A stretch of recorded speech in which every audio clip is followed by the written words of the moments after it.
Well, journalism is journalism. You're always asking questions, and you want to ask questions of the celebrities you have on the cover, of the new beauty treatments that we're talking about, of the new fashion designers. So the curiosity never leaves you.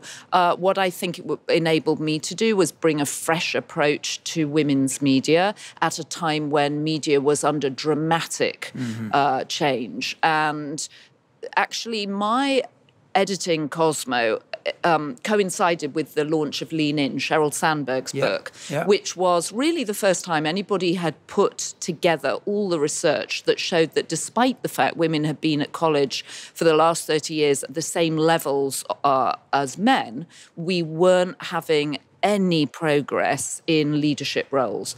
And so I was able to funnel a lot of that information. And I like to think of my days at Cosmo as sort of stealth feminism. One of the lessons I've learned in martial arts is that standing still is asking to be hit. If you stand still in business, your competition is going to catch up. I start each morning practicing martial arts because it brings me balance and focus. And I want to know how others stay motivated as well. So join me for conversations on business, innovation, and entrepreneurship. I'm Dan Schulman. Welcome to Never Stand Still. On today's episode of Never Stand Still, I'm joined by Joanna Coles, the cultural tastemaker and chief content officer at Hearst Magazine. As the former editor-in-chief of Cosmopolitan, Joanna led the world's largest women's media brand and has used her extensive experience to deliver constantly award-winning content. Behind the pages of magazines, Joanna's also the executive producer of The Bold Type, a TV show inspired by her life as an editor, now in its second season on E! And she's also the author of Love Rules, a book for love in the digital age. So, Joanna, welcome to Never Stand Still. It's great to have you. Thank you. But I feel like we should be running around the desk if we're never standing still. I'm now sitting still. We may do that later on. So let's see what you have. I'm moving my feet a lot. Yeah, okay. So what we're going to try and do today is talk a little bit about your life. You have obviously been somebody who so many admire. I mean, where you've gotten to, and everyone knows who's worked so hard to get to the positions that that you are in now, that I'm in. That it's never straightened up to the right. There's always challenges along the way. There's always bumps along the way. But maybe we can get some of your stories for our audience in terms of lessons you've learned and what's inspired you along the way. And I'd start out with noting that, and I read this somewhere, that you created your first magazine at the ripe old age of 11 years old. Can you talk about that story? Like, what inspired you to do that? And did that set you off on your career path, or was it just something that at 11 you thought, that would be fun to do? Well, I remember my mother used to get magazines, and when they came, you couldn't get her out of them. You couldn't get her attention because she would be lost in the stories, right? So I became fascinated by them, and I loved reading them. And also the stories in them were so grown up that I felt like I was getting a chance to fast forward into the future and understand what my life might be and all the kind of interesting things that would happen as a woman. So I started creating my own magazines with my friend who lived next door, and we forced her father and my father to Xerox them. And then what I think was the beginning of junk mail, we then posted them through the letterboxes of all our unwitting neighbours. But we did actually send one to the Queen of England. That's great. And we got a letter back about 2 months later from her lady-in-waiting saying Her Majesty had very much enjoyed reading Your Choice, which was the title of our magazine, of course, ironic because it was nobody's choice to receive it, and that she was looking forward to more issues. And honestly, that was all the encouragement I needed. So was there a second edition? There was a second edition. I don't think there was a third because by then I'd moved on. But I think sometimes when people are stuck in midlife trying to figure out what they want to do, our childhood holds clues. I loved doing magazines and newspapers, and I loved making dolls' clothes. And actually, when I ended up at Marie Claire editing a fashion magazine, it was like these two great passions in my childhood, which had been ignored in my teenage and 20s, suddenly came to fruition. It's interesting. It just made me think of the story my mom always tells about me, which maybe explains why I do martial arts so much, is I was like 5 or 6 years old. I was sick or something. I had like a cold. And so I couldn't go out to play. And I was very disappointed in this. And I saw my best friend out there playing. And I yelled apparently from the porch, "Jackie, come here. I want to beat you up." And so, right. So I hope maybe your that staff aren't listening to this. Yeah, exactly. So, yeah, I do think actually as you're growing up, it does. These are like who you are at a very, very early age. Right. It's And as a interesting. parent, you observe that in your own kids too. I think that you see traits in their personalities coming out. Yeah, definitely. I see that in both of my kids. So you mentioned that you moved on from, your early career as a magazine creator. But then, interestingly enough, it was you kind of following that course, but you then worked, and having known you a little bit now, you work for The Guardian and the Times of London, which are, very conservative, down the middle of the road, fine, newspapers. What drove you there, and what did you learn from that experience? Curiosity drove me there. I love the opportunity to ask questions. I never believe the answers that people give me. And a newspaper gives you the opportunity to have to get up to speed on a new subject almost every day.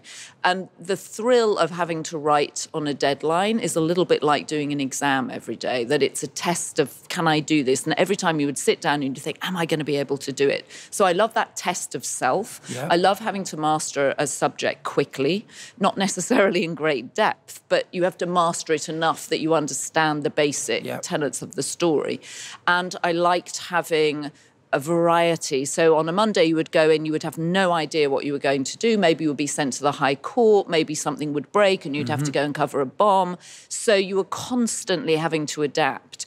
And at the time, I thought this skill set isn't very useful for anything. But in fact, it turns out it's very useful for our rapidly changing world. Interesting. So you then moved from mainstream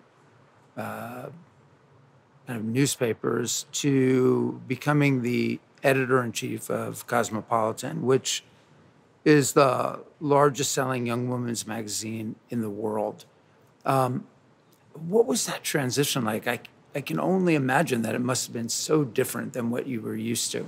Well, journalism is journalism. You're always asking questions, and you want to ask questions of the celebrities you have on the cover, of the new beauty treatments that we're talking about, of the new fashion designers. So the curiosity never leaves you. What I think it enabled me to do was bring a fresh approach to women's media at a time when media was under dramatic change. And actually, my editing Cosmo coincided with the launch of Lean In, Sheryl Sandberg's book, which was really the first time anybody had put together all the research that showed that despite the fact women had been at college for the last 30 years at the same levels as men, we weren't having any progress in leadership roles.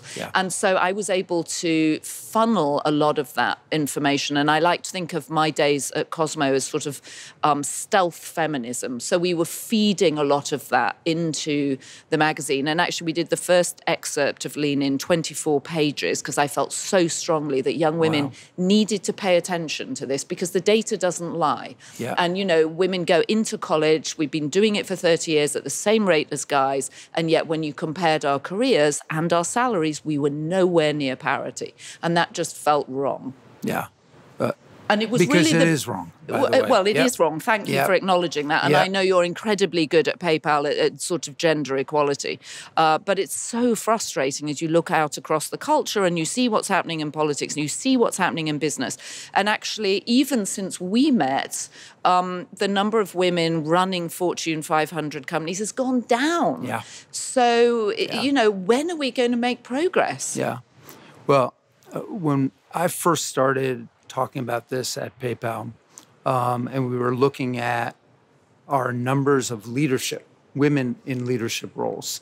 And I started doing the math that if we just moved our hiring to 50-50, like 50% male, 50% female into our vice president and above roles, that the tyranny of the math was such that it would take 20 years before we would get to 50-50 in general. And I thought to myself, well, that's just ridiculous. And I think this tyranny of math right now is such that I saw something in like International Women's Day for at the current course of speed for there to be equal pay and that kind of thing, it could take like 50 to 70 years. Yeah, robots are going to be doing our jobs before that happens, exactly. Right? And robots will probably get paid more than women. Well, I hope that robots don't take all of our jobs away. Well, that's another thing that we can talk about going forward. But I do think that we now need to, as leaders, all of us, make sure that we don't allow the tyranny of the math to get in the way of the progress, which means that we have to lean in more than just 50-50. And by the way, though, the thing about it is it's not just the right thing to do and a nice thing to do. Teams that are more diverse perform better. Of course. It's as simple as that. Of course, right? And so, not doing it is in nobody's own self-interest. Well, it's the right thing to go do. Well, and you also have to ask, why would you want to run a business with a leadership team that doesn't represent your customer base, right? Or whoever you're talking to. It makes zero sense. In what world would you do that?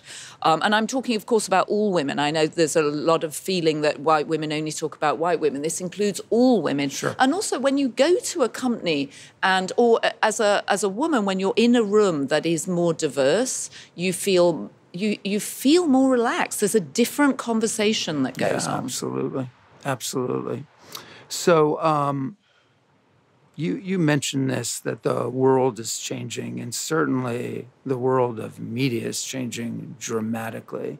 And you have the responsibility of being the chief content officer across Hearst, which is a gigantic role, and one that really touches and influences so many people as a result of the choices that you make.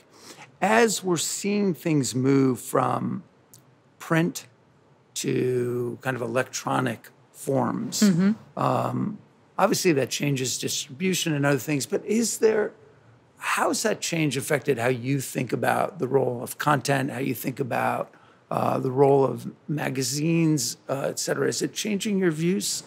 Well, it's changing my views because everybody wants to be a publisher now. Every company wants to reach directly to its consumers, and not everybody can do that. Not everybody has the skill set. It can be expensive to build a content team.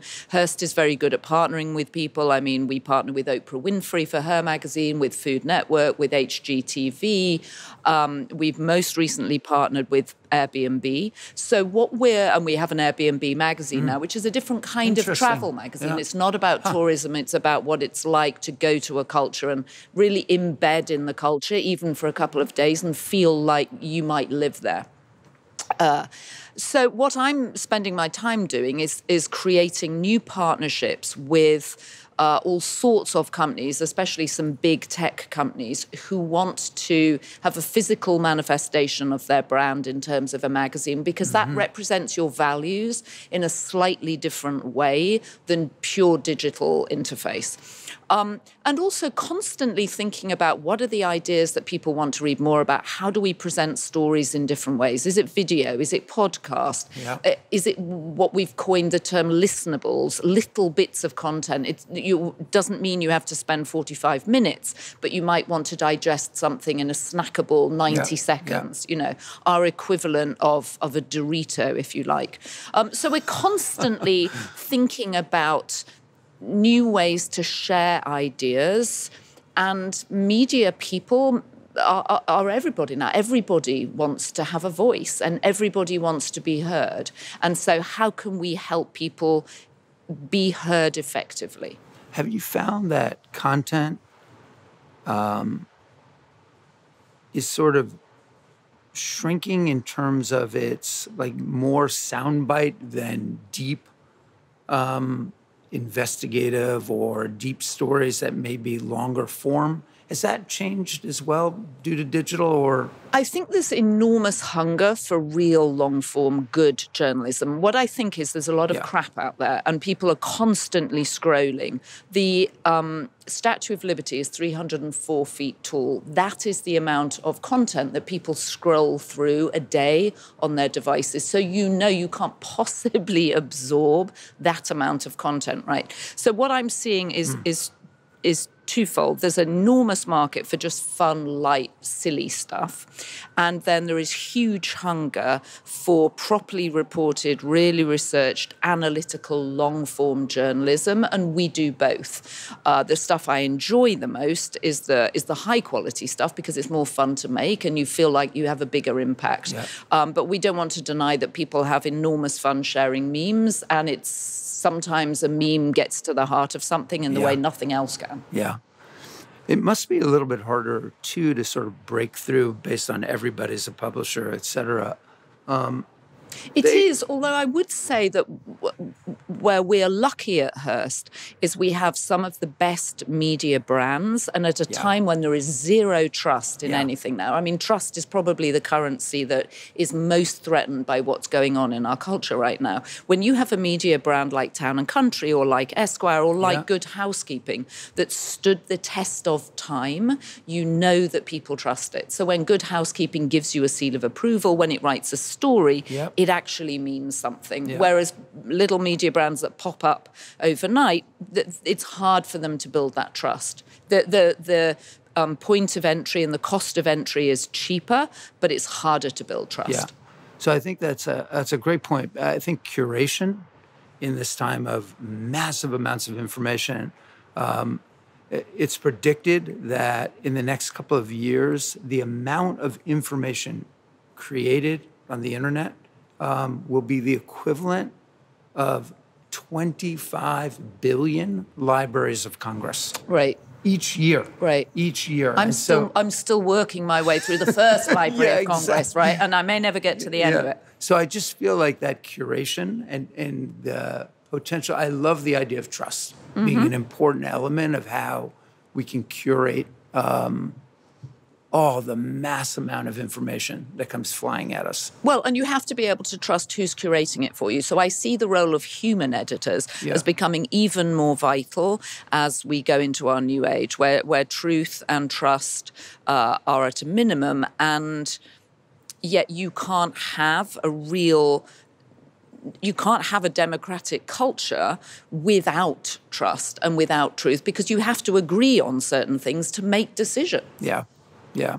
So if I play off the truth and trust, but move that into maybe personal relationships. It's a bit of a segue, but let's do it. It's not bad. It's not bad. I actually feel good about it. So you've written and published recently Love Rules. And it's sort of, I've now through chapter 1, and I've seen all of what you're putting out there, but it's kind of I don't know if it's a guide, but it's sort of like, what is love and relationships like in a digital world? And you and I were talking about it. There's, every day, I think there's something like 1.4 billion swipes on Tinder. There's a different world in terms of how people are connecting to each other. As you and I mentioned, about 25% of all teens have a best friend they've never met, that they've just met virtually through other friends. And so I find it fascinating that you wrote this book, was there, and I think it's incredibly appropriate for the time that we live in right now, what inspired you about it? What lessons do you bring out in the book? Well, what inspired me to write it was this sense that people are lonely, that they have devices, that they have virtual friends, but a virtual friend is not as valuable as an actual friend. Now, it doesn't mean they can't be incredibly useful. It doesn't mean if you live in a small rural area and you want to connect with people, you shouldn't be able to do that. Yeah. Fantastic. But let's not pretend that a virtual friend is as useful as a real friend who turns up when they don't want to, who listens to you when you're being very boring, and then you get to do the same back for them, right? And friendship, actual friendship, is about doing things with people, building a history, having experiences, and being able to challenge each other and listen to each other. And that takes time. And we live in a world where everything's been speeded up, and yet I sense there is this huge craving for intimacy and for connection, which our devices in theory allow us to do, but actually don't. In Britain, they've just appointed a loneliness minister because it's such an epidemic. And what I'm concerned about is that we spend our lives on our devices, and we're never going to give our devices up. We have to figure out how to live with them, but we spend our lives on our devices observing, spectating other people's lives at the expense of becoming participants in our own life. Mm-hmm. Do you think there's a generational, big generational difference? Like, for me, I probably have close friends, less than a handful of close friends in my life. My daughter claims, well, on Facebook, she has like 2,400 friends, but she claims, when I challenge her on that only 600 are really close friends. So do you think that there's just a difference generationally, or do you think that how people define friendship has changed? Well, I think how people define friendship has clearly changed, and it's almost a perversion of the word friend to think that you can have 1,500 friends. And we're living at a time where we are encouraged to build up armies of Facebook friends or followers or fans that we've never met, whose liking what we're putting out there is supposed to be as valuable to us as having a drink or a Chinese meal with a friend. Yeah. And clearly it's not. And yet I didn't feel anybody was saying this. Now, social media, incredibly useful to sell things, to put a certain image of yourself out there, but it's not actually who you are. And I think that's a great point, by the way. Well, in the book, I talk to the cyber psychologist Mary Aitken, who's very ahead of our digital behavior, very thoughtful about it. And there isn't that much science around our digital behavior because it's still very new. And she talks about the fact that you have your online self, who is completely different from your actual self. And people create these idealized sense of selves who are witty and clever and funny. And what I learned from talking to hundreds of people who've been dating online is that when you meet someone in real life that you've spent a lot of time flirting with on text, they were often utterly different and very disappointing. And listen, 25% of marriages now have come from people meeting online, dating apps online. I think they are wonderful, wonderful things, but you have to use them really carefully. Yeah. But those dating apps then just set you up in real life, and that's how they move forward. Yeah, they're a tool. You know, they're an arrow in your quiver. They can't do the work for you of being the relationship. And relationships are difficult. They're hard. Just as picking up the phone is hard, and talking to someone on the phone is hard. You talk over each other. You can't hear each other properly. Someone's interrupting. There's a dog in the distance. All that stuff. But it doesn't mean you can't try. And, you know, somehow I think we've got this idea that life is supposed to be easy and perfect, and we know it's none of those things, and it's the imperfections that make it so interesting. It's just you don't always know that. Yeah. I'm going to segue off of that as well, because you're just perfectly allowing me that sort of like life is imperfect. So this show is Never Stand Still, and it comes from my trainer, who every morning reminds me of the fact that if you stand still in front of him, he'll hit you. So I do want to meet your trainer because I want to have one session with him because I want to understand your fascination with being hit every morning. I can't wait to set you up with him. I'm terrified. I'm already really very, very enjoy this. nervous. Yeah, Right. I think it might be good it. for me, though. Yeah. All right. Yep. Okay, we can do it here or in California, either wherever. place. Okay. So, but his thing is also, if you're going to get into a confrontation, you're always going to be hit in that. And so, his big philosophy is avoid fights wherever possible. But in life, we always, get hit in some way. All of us have. I think, suffered, personal tragedies, and have had failures at business that have hurt and have been difficult to overcome. Are there certain points in your life or your career where you feel like it was a particularly difficult moment for you? And is there a way for our listeners to understand like what some of those were and how you kind of got back up and maybe learn from them and move forward? Well, one of the things I developed was what I call my 2-hour rule, which is where I am allowed to have, when something goes wrong or when numbers come back and they're not what you want, right, or not what you expected, I would allow myself 2 hours to feel absolutely terrible. And, sometimes that means you leave the office, you go for a walk, you think about things, and you take 2 hours to go as low as you feel you can go. And then you're like, right, the 2 hours is over now, get back up. And that's what I've said to my kids. It's like you're allowed 2 hours to feel really shitty and really terrible and acknowledge that this sucks. Yeah. And then you have to get back out there and do whatever you can to mitigate it. And also you have to keep looking forward, right? People often ask me, what are my regrets? I have no idea what my regrets are because I can't remember them. If you dwell on them, they'll pull you down. You just have to create forward momentum, which is my equivalent of your trainers never stand still. It's like, what is the next grappling hook to the future that you can sort of pull yourself forward with? And I'm always thinking about the next thing. So if the current thing doesn't go in the direction I'm hoping, I've got the next thing to look forward to. Yep. And what is it that gives you that energy and that drive?